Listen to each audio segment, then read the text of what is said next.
안녕하세요. 책방차차 달콤 엘리입니다. 오늘 여러분과 함께 할 책은 비가 오면 열리는 상점입니다. 여기 불행을 팔고 행복을 살 수 있는 가게가 있습니다. 여러분은 어떤 행복을 사고 싶으십니까? 어떤 모습의 나를 선택하면 행복할 수 있을까요? 현실적으로 말도 안 되는 판타지라지만 상상만 해도 기분이 좋아지지 않으세요? 저는 되도록 아주 구체적으로 내가 원하는 행복을 말할 수 있을 것 같습니다. 영화나 책에서 보면 소원을 말할 때 꼭 2% 부족해서 문제가 생기곤 하잖아요. 그런 것들을 보면서 난 매우 빈틈없이 조건을 잘 만족하도록 말해야겠다 생각했었거든요. 마침 요즘 장마철인데요. 장마철에만 열리는 장마 상점에서의 모험을 즐거운 마음으로 함께 해보시기 바랍니다. 자, 그럼 지금부터 시작해 볼까요?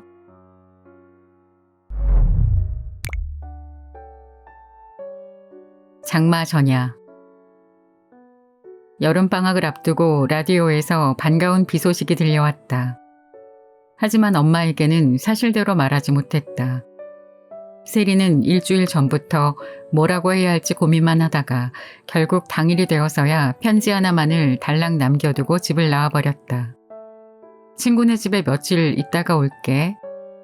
평소에 친구 얘기를 꺼낸 적이 없으니 딱 봐도 티가 나는 거짓말이었다. 하지만 아무렴 어떠냐 싶었다. 어쩌면 남들이 부러워할 만한 멋진 삶을 얻어 다시는 이곳에 돌아올 일이 없을지도 몰랐다.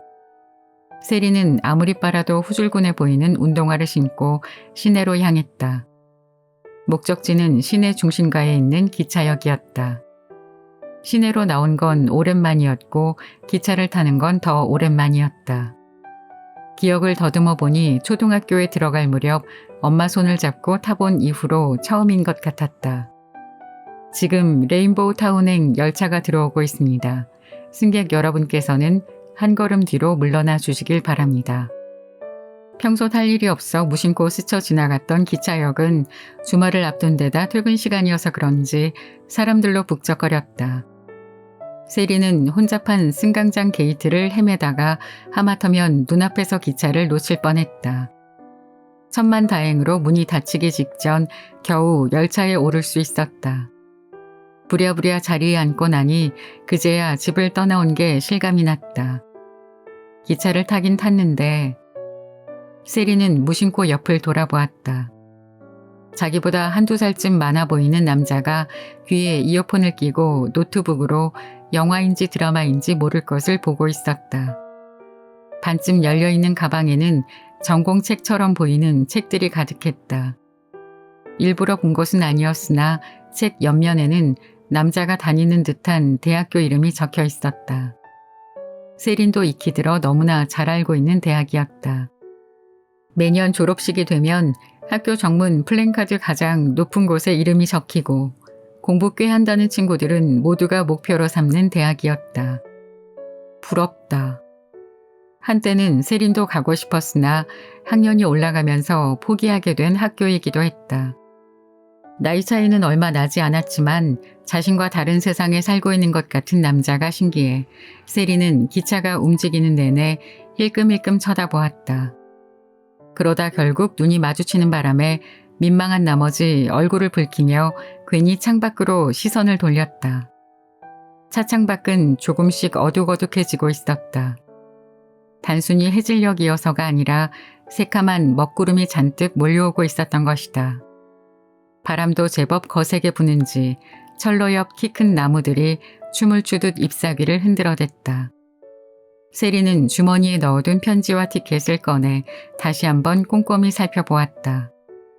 정확한 일자도 없이 단순히 장마가 시작되는 날 폐가를 찾아오라고만 적혀있는 불친절한 편지였다. 정말 이곳에 가면 내 삶을 마음대로 바꿀 수 있을까? 만약 그럴 수 있다면 난 무엇을 골라야 할까? 쉽게 답을 내릴 수 없는 질문들이 꼬리에 꼬리를 물고 머릿속을 어지럽혔다. 세리는 눈을 감고 규칙적으로 덜컹거리는 열차에 몸을 맡겼다. 금세 머리가 무거워졌다. 깜빡 잠이 들었다가 깨어보니 날은 조금 더 어두워져 있었고 바람은 한층 세게 불고 있었다. 잠시 뒤 기차에서 안내방송이 흘러나왔다. 이번 역은 우리 열차의 종착역인 레인보우타운 역입니다. 열차에 타고 계신 승객분들께서는 놓고 내리는 물건이 없는지 확인하신 후에 한 분도 빠짐없이 하차해 주시기 바랍니다. 세리는 주황색 우산을 손에 쥐는 것으로 내릴 채비를 마쳤다. 기차가 멈추고 문이 열리자 앉아있던 사람들이 한꺼번에 일어나 문으로 향했다. 조용하다 못해 적막했던 기차 안이 먼저 내리려는 사람들로 부산해졌다. 세리는 마지막까지 기다린 뒤에 천천히 기차에서 내렸다. 승강장에 발이 닿자 여기까지 온 세린을 반겨주기라도 하듯 시원한 바람이 얼굴을 훑고 지나갔다. 바람은 습기를 가득 머금고 있어 일기예보대로 오늘 안에 비가 오긴 올 것 같았다. 세리는 바람에 날려 흐트러진 머리를 대충 쓸어 넘기며 주위를 둘러보았다. 생각보다 그리 큰 동네는 아니었다. 기차역 주변이라 그런지 몰라도 별로 높지 않은 건물들이 여기저기 흩어져 있었다. 논밭으로 둘러싸인 시골은 아니었으나 그렇다고 도시라고도 할 수 없는 곳이었다. 세리는 심호흡을 크게 한 뒤 직접 그린 약도를 손에 들고 역을 나섰다. 역 앞에는 택시기사들이 삼삼오오 모여 담배를 피우고 있었다. 세린이 나오자 그들은 눈빛으로 택시를 탈 건지 물었고 세리는 황급히 눈을 피했다. 이미 기차표 값만으로도 가진 돈을 거의 다 써버린 뒤였기 때문이다. 다행히 자신에겐 경사진 언덕을 매일같이 오르락 내리락 하느라 누구보다 튼튼한 두 다리가 있었다. 세리는 혹시라도 손님처럼 보이지 않기 위해 걸음을 빨리 해 그곳을 벗어났다.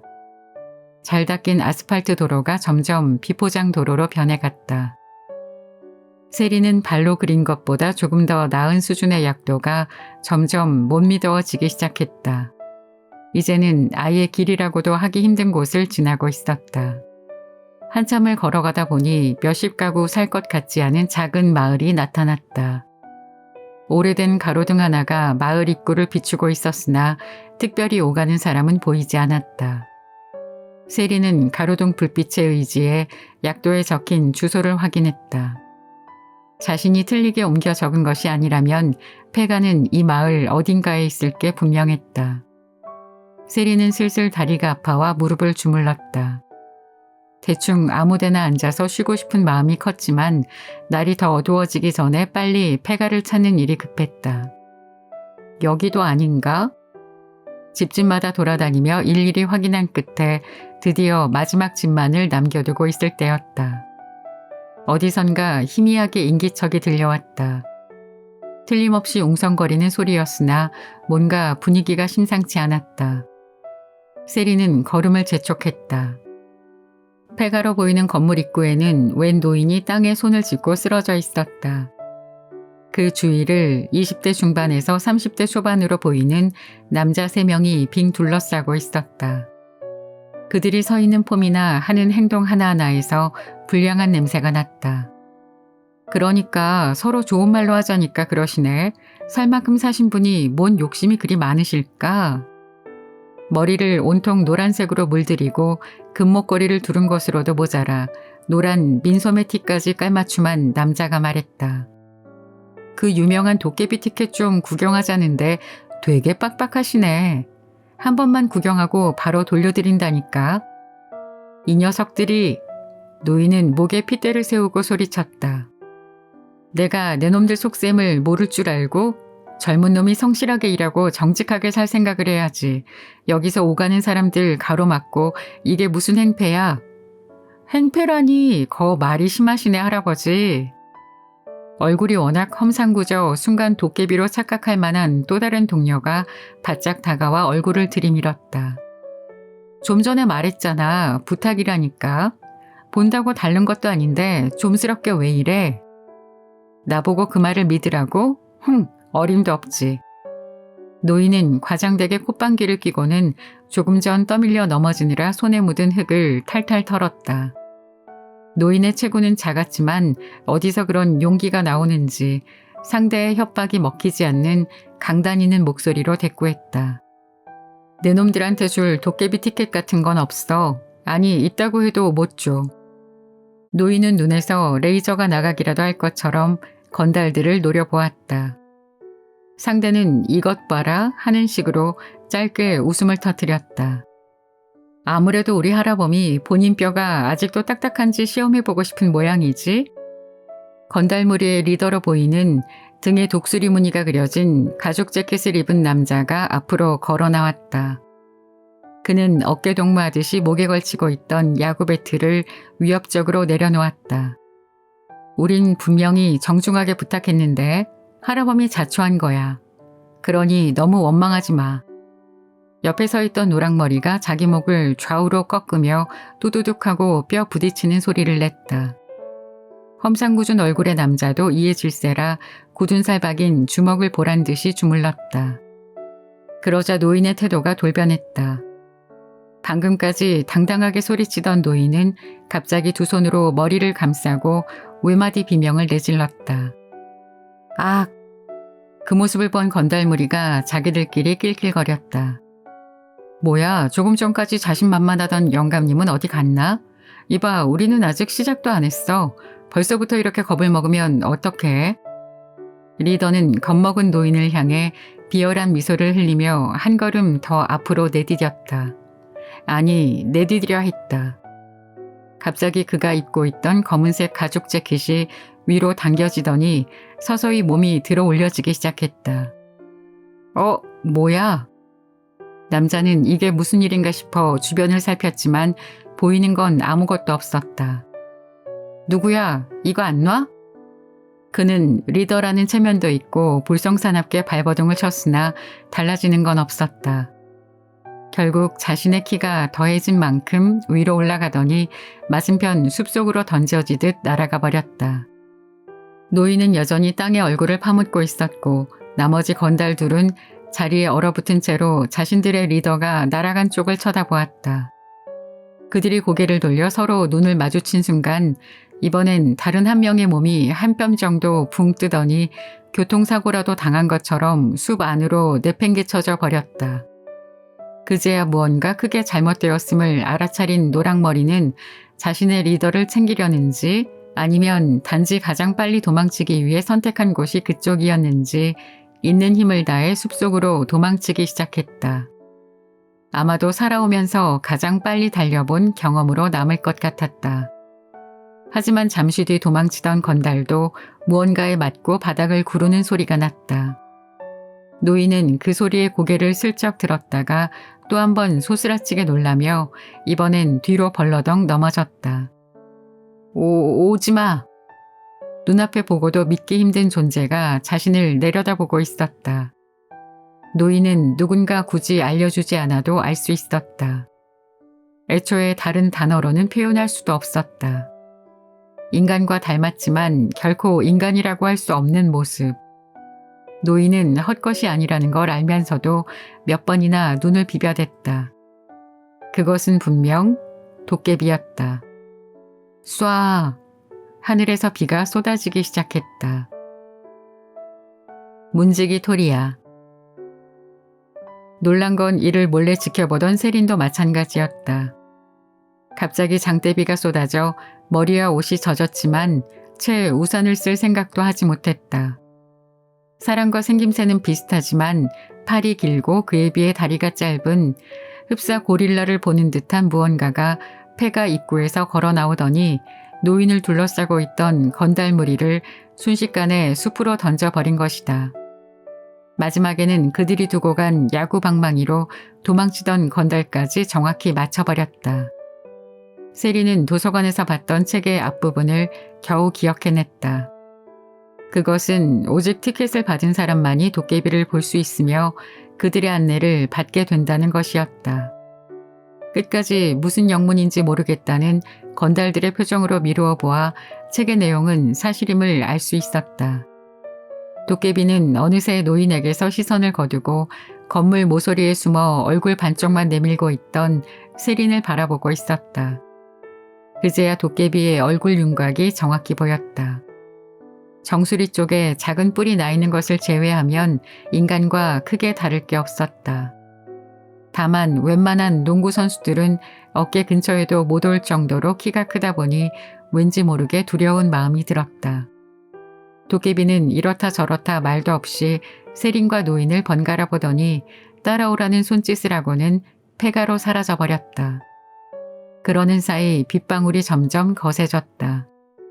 세린은 우산을 펼쳐들고 여전히 쓰러져 있는 노인에게로 다가갔다. 괜찮으세요? 비가 들어가는 것도 모르고 입을 벌리고 있던 노인이 또 한 번 화들짝 놀랐다. 누구요? 세린은 최대한 간단히 자기소개를 했다. 제 이름은 세린이고 저도 티켓을 받아서 장마상점을 찾아왔어요. 도와드릴까요? 그러면서 노인의 팔을 부축하자 노인도 거절하지 않고 그녀의 팔에 의지한 채로 다리에 힘을 주었다. 노인은 건달들에게 떠밀려 넘어진 것보다 도깨비를 보고 더 큰 충격을 받은 것 같았다. 세린은 노인의 마음을 충분히 이해할 수 있었다. 멀리서 봤는데도 다리가 후들거렸는데 바로 코앞에서 맞닥뜨렸으니 그럴 만도 했다. 고마우이. 그런데 정말 도깨비가 있다니 믿기지가 않는구먼. 일어선 노인은 가지고 온 검은색 장우산을 펼쳐들었다. 보는 눈이 없는 세린이 보기에도 꽤나 고급스러운 우산이었다. 지저분해진 옷을 털고 떨어뜨렸던 중졸목까지 다시 쓰자 조금 전과는 다른 말끔한 모습이 되었다. 눈가나 이마의 주름으로 봐선 진작 정년 퇴직을 했을 나이로 보였는데 젊은 사람 못지않게 혈색도 좋고 걸음걸이에도 힘이 넘쳤다. 어쨌든 어서 가세나. 노인이 앞장섰고 세린이 뒤따르며 폐가 입구의 계단을 올랐다. 활짝 열린 문 안에서는 희미한 빛이 새어나오고 있었다. 노인은 마치 한번 와본 사람처럼 곧바로 문으로 들어갔으나 세린은 잠시 멈칫했다. 하지만 이내 뭔가를 결심한 듯 다시 걸음을 옮겼다. 잠시 뒤 두 사람은 거짓말처럼 사라져버렸다. 분명히 다 쓰러져가는 건물 입구로 들어갔으나 나온 곳에는 전혀 다른 풍경이 펼쳐져 있었다. 실내가 아닌 온통 꽃밭으로 둘러싸여 있는 실외였고 그것도 밤이 아닌 해가 쨍쨍한 오후였다. 세린과 노인은 같은 생각을 했는지 멍하니 서로의 얼굴을 바라보았다. 하지만 곧 서둘러 자리를 떠났다. 10걸음 정도 떨어진 곳에서 좀 전에 도깨비가 그들을 기다리고 있었기 때문이다. 도깨비의 손에는 언제 꺼냈는지 노란색 삼각형 깃발이 들려 있었다. 여행사 직원들이 여행객들을 잃어버리지 않기 위해 쓸 법한 물건이었다. 세린과 노인은 꽃밭 사이로 나 있는 오솔길을 따라 도깨비에게로 다가갔다. 어두운 밤에 그것도 음산한 장소에서 처음 봤을 때는 한없이 무서워 보였는데 환한 곳에서 보니 도깨비는 체구만 클 뿐 의외로 순박한 얼굴을 하고 있었다. 세린과 노인이 뒤늦게 따라왔음에도 불만 없이 그들을 기다려 주었다. 가까이에서 본 모습은 더욱 정감이 갔다. 웃옷은 입지 않고 파란색 멜빵 바지를 한쪽 어깨에만 걸치고 있는 모습이 꼭 유치원생을 보는 것 같았다. 가슴팍에는 나비 모양의 작은 명찰이 있었는데 삐뚤빼뚤한 글씨로 토리아라고 적혀 있었다. 토리아? 세린이 혼잣말처럼 내뱉은 말에 도깨비가 고개를 끄덕였다. 자신의 이름인 모양이었다. 이번엔 도깨비가 검지로 세린을 가리켰다. 나? 내 이름은 세린이야. 세린. 도깨비가 어눌한 발음으로 이름을 따라 읽자 세린이 활짝 웃었다.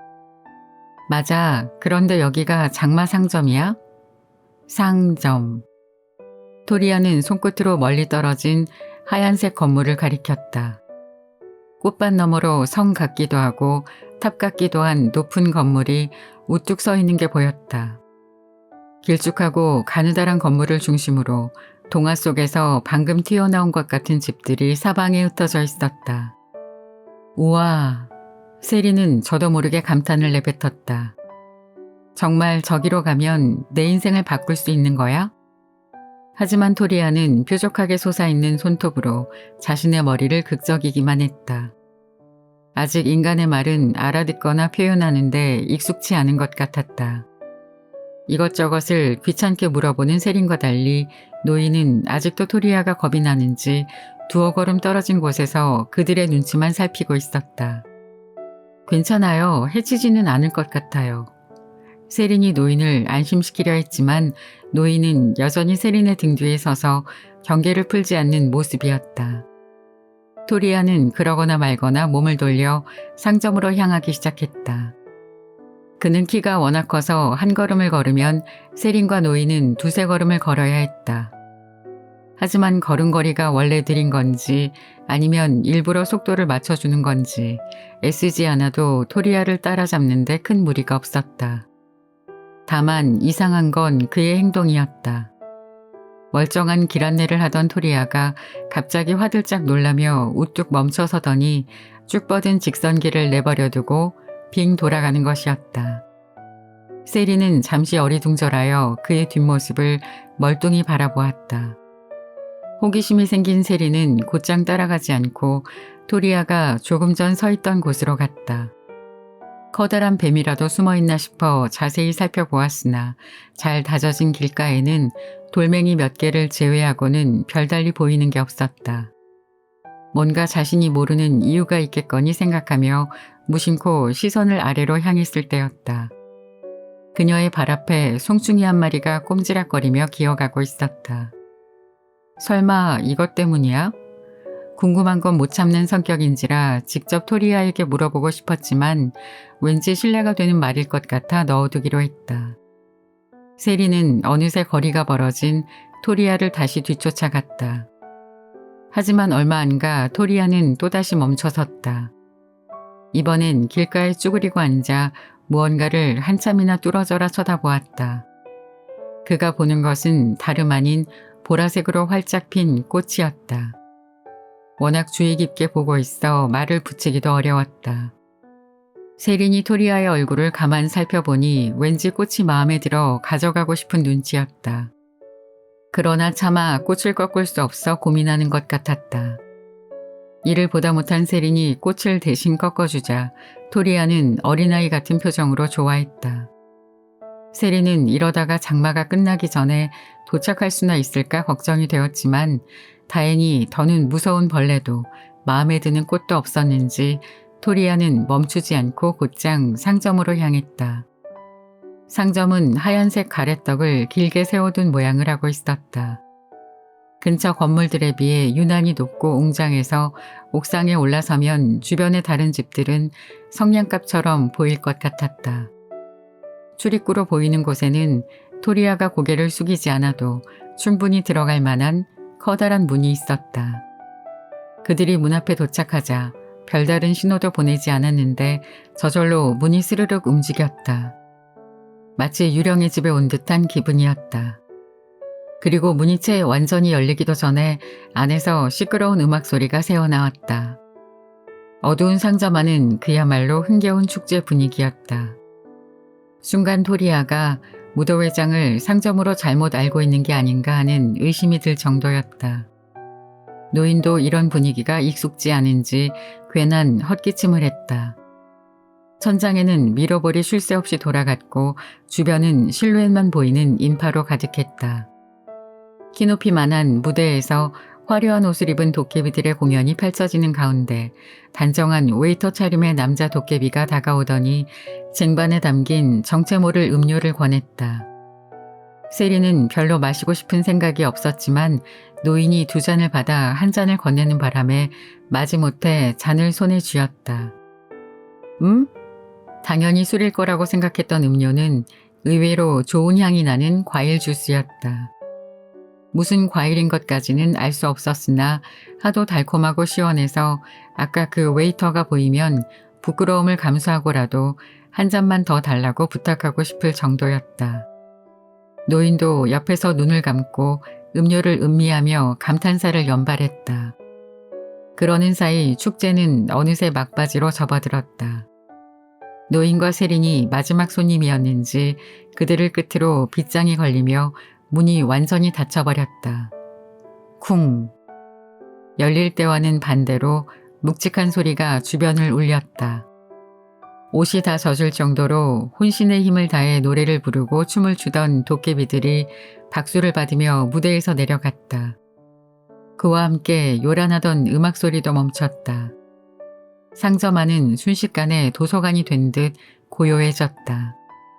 그때 커튼이 내려온 텅 빈 무대를 혼자서 오르는 도깨비가 있었다. 구김 하나 없는 보라색 슈트를 입고 그와 대비되는 노란색 넥타이를 맨 도깨비였다.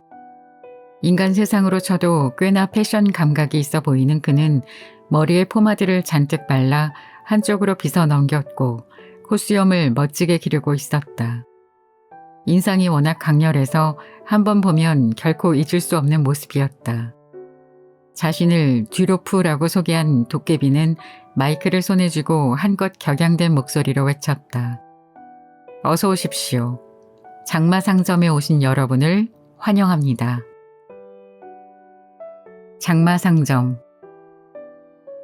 새로운 도깨비의 등장에 장내가 잠시 소란해졌다. 어두웠던 조명이 환해지자 그제야 주변이 서서히 드러났다. 콘서트장을 방불케 하는 넓은 공간에는 적어도 100여 명은 될 법한 사람들이 모여 있었다. 그들 중에는 잔뜩 겁을 집어먹고 있는 사람도 있었고 느긋하게 팔짱을 끼고 여유를 보이는 사람도 있었다. 세리는 상점 내부를 둘러보랴 낯선 사람들을 곁눈질하랴 두 눈을 바삐 움직이느라 정신이 하나도 없었다. 하지만 무엇보다 제일 눈길이 가는 건 지금 막 마이크를 잡고 무대에 오른 도깨비였다. 여기까지 오시느라 모두 수고 많으셨습니다. 듀로프는 진심으로 반가운 마음이었는지 발밑에 모여있는 사람들과 눈을 맞추며 짧게 인사를 나눴다. 다들 궁금한 것이 많으시겠지만 우선 이곳부터 소개해드리겠습니다. 듀로프는 넥타이를 느슨하게 하며 목을 한번 풀더니 말을 이었다. 저희 장마 상점은 유구한 역사를 자랑하는 명실상부 최고의 상점으로서 매년 인간을 초대하여 상점을 이용하실 수 있도록 특별한 이벤트를 진행 중입니다. 이 모든 건 인간을 아끼고 사랑하는 저희 족장님의 크나큰 배려이며 그분의 뜻에 따라 여러분이 이곳에 머무시는 동안 불편함이 없도록 최선을 다할 것을 약속드리겠습니다.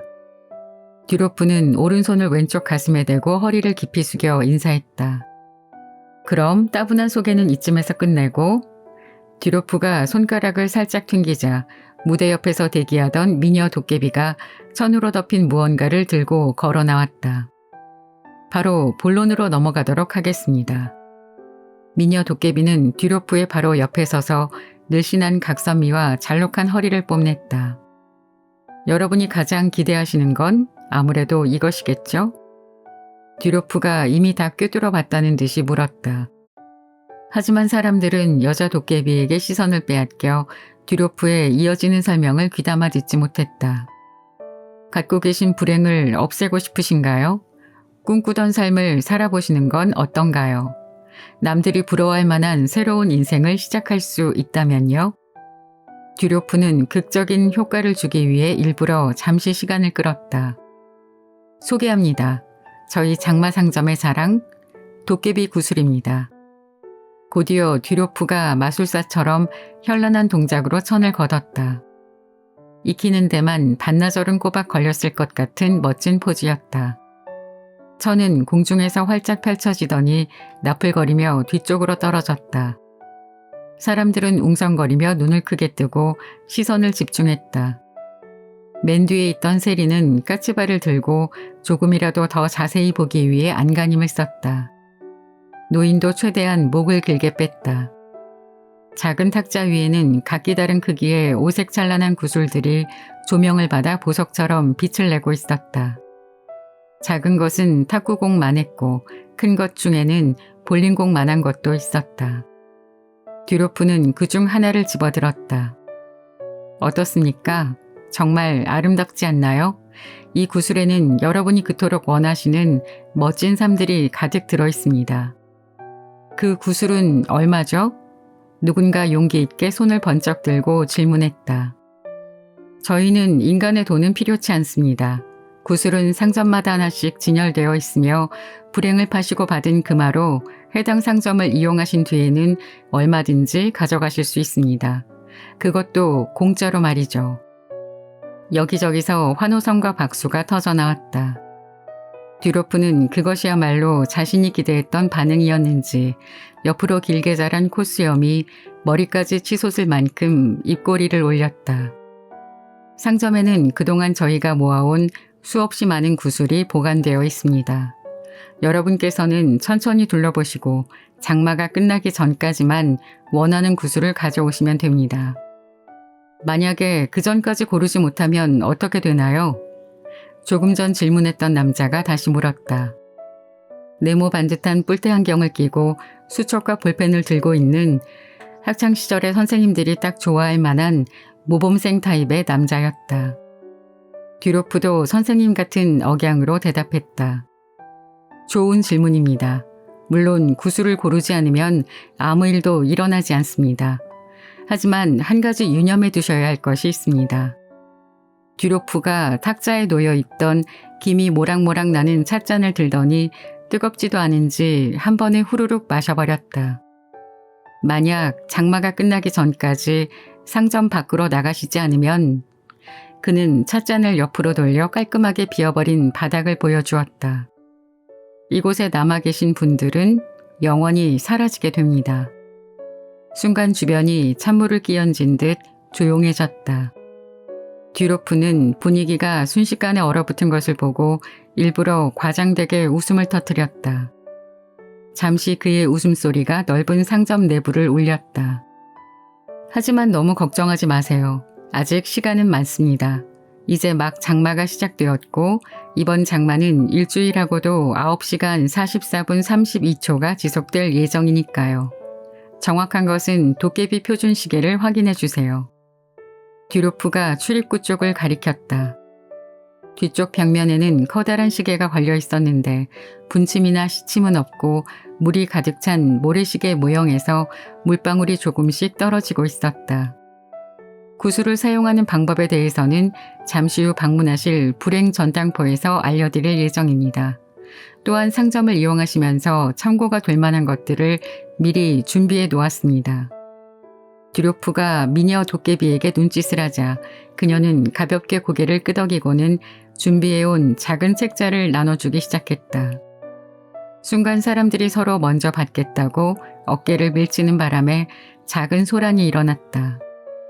일부는 책자보다 미녀 도깨비에게 더 관심을 보이느라 질서가 지켜지지 않아 시간이 조금 지체되었다. 세린과 노인은 순서를 기다려 마지막 남은 책자를 전달받았다.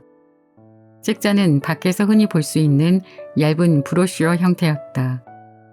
손바닥만한 크기에 여러 면으로 접혀 있어 가볍게 들고 다니기에 좋았고 코팅까지 입혀진 겉면에는 장마상점 안내서라고 큼지막하게 적혀 있었다. 세리는 궁금함을 참지 못하고 받자마자 책자를 펼쳐보았다. 장마상점 이용 시 필수 참고사항.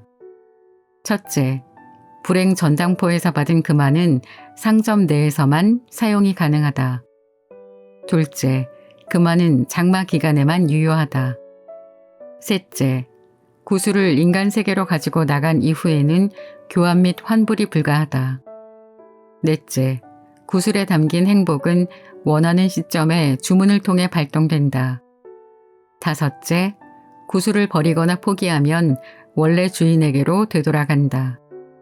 각각의 면에는 참고사항을 비롯해 상점을 축소해서 그려놓은 약도와 가보면 좋을 만한 추천 코스가 적혀 있었다.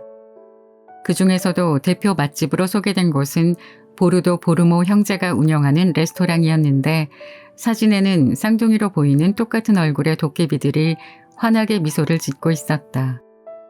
심지어 마지막 장에는 카지노 이용료 할인 쿠폰도 들어있었다. 세리는 그곳에 갈 일이 없어 보였지만 혹시 몰라 일단 챙겨두기로 했다. 우선 오늘은 늦었으니 지하 전당포에 여러분의 불행을 맡기시고 저희가 마련한 숙소에서 편히 쉬시기를 바랍니다. 안내는 토리아가 또 한 번 수고해 주시겠습니다. 듀로프가 출구 반대편 문을 가리키자 그곳에는 아까 봤던 덩치 큰 토리아가 여전히 어울리지 않는 노란색 깃발을 들고 사람들을 기다리고 있었다. 아무래도 이곳에서 길 안내를 도맡아 하고 있는 것 같았다. 그럼 또 뵙겠습니다. 궁금하신 사항이나 찾고자 하는 구슬이 있으시다면 언제든 제가 있는 안내 데스크를 찾아주세요. 듀로프는 마지막까지 예의를 잃지 않고 허리를 굽혀 깍듯하게 인사했다. 사람들은 하나둘 토리아에게로 몰려갔다. 하지만 아직 마지막 절차가 남았는지 그는 바로 이동하지 않고 티켓을 일일이 확인한 후에 도장을 찍어 주었다. 그리고 도장이 찍힌 사람들에게는 손목시계를 하나씩 나눠 주었다. 벽면에 걸려있던 것과 똑같은 모양의 크기만 그대로 축소된 시계였다. 대신 손목에 묶을 수 있도록 가죽끈이 양옆으로 붙어 있었는데 희한하게도 어느 방향으로 꺾든 한쪽으로만 물방울이 떨어져 내렸다. 하지만 그보다 더 희한한 것은 다른 사람들의 티켓 색깔이 자신과는 다른 은색이라는 점이었다. 순간 세리는 자신의 티켓이 잘못된 것인 줄 알고 조마조마했으나 정작 토리아는 신경 쓰지 않고 도장을 선명하게 찍어 주었다. 표정이 미세하게 변한 건 아직 무대에서 내려가지 않고 상황을 지켜보고 있던 듀로프였다. 그러나 세린을 비롯해 그걸 눈치챈 사람은 아무도 없었다. 세린은 안도의 한숨을 내쉬고 자신보다 먼저 티켓 검사를 끝낸 노인에게로 다가갔다. 마지막이었던 세린의 차례가 끝나자 토리아는 사람들을 이끌고 아래로 향하는 계단으로 내려가기 시작했다. 정문 출입구와는 다르게 통로가 그리 넓지 않아 토리아가 몸을 구기듯 움츠리며 걸었고 그 뒤로 긴 줄이 이어졌다. 그들이 모두 빠져나가는 데는 생각보다 오랜 시간이 걸리지 않았다. 웅성거리던 소리도 사라지고 발자국 소리도 차츰 멀어져 갔다. 상점 안은 처음부터 아무 일도 없었다는 듯 다시 조용해졌다.